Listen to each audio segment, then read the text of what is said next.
when did the whole thing begin? I guess it was with Thomas and Eliza Kilby way back when. Yeah, they started the store in 1906, and very shortly thereafter put a hotel in the back of it, because in those days, if you lived in Chilliwack and you wanted to go to Vancouver, you came over to Kilby by ferry, and you caught the CPR train into Vancouver. Oh, I see. Because the CPR has been there long before the store was. And at that time, there was no real roads in Chilliwack to go at least as far as New West.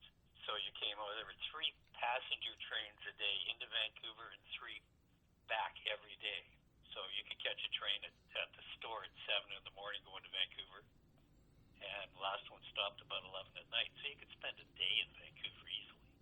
So hence it was called the Manchester Hotel. That ended in 1910 when BC Electric extended the old interurban tram line out to Chilliwack. You no longer had to come over to Kilby to catch the train. So the location there by the tracks, I guess there was never obviously any issue with CPR regarding the close proximity or anything?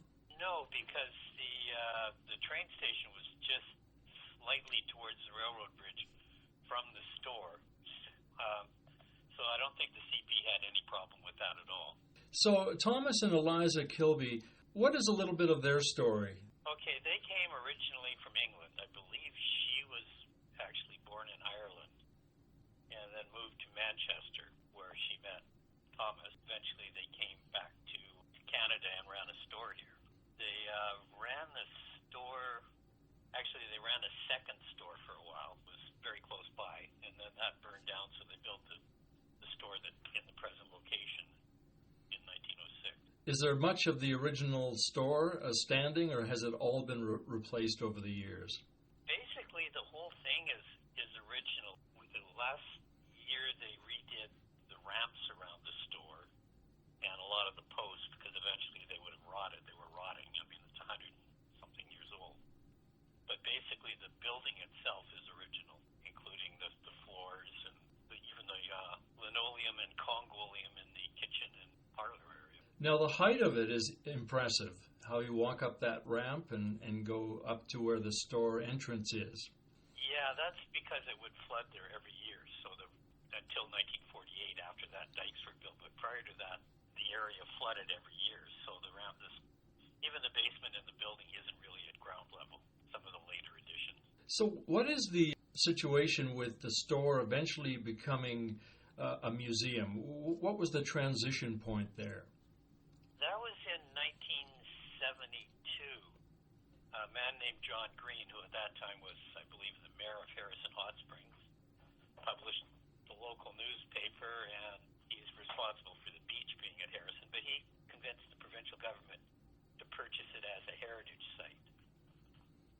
It continued to operate as a store for a few years after that, but he's the man responsible for that.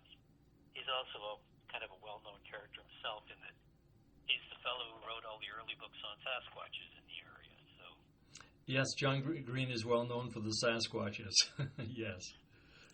So actually, there is a Sasquatch display in the upper part of the store, upper floor. Mm-hmm. Can you take us a bit through the decades, like when the Kilby store was there, and then let's say you go into the 20s, the 30s, the 1940s. Are there any interesting markers during that time? Were there any fires or anything that stands out to you?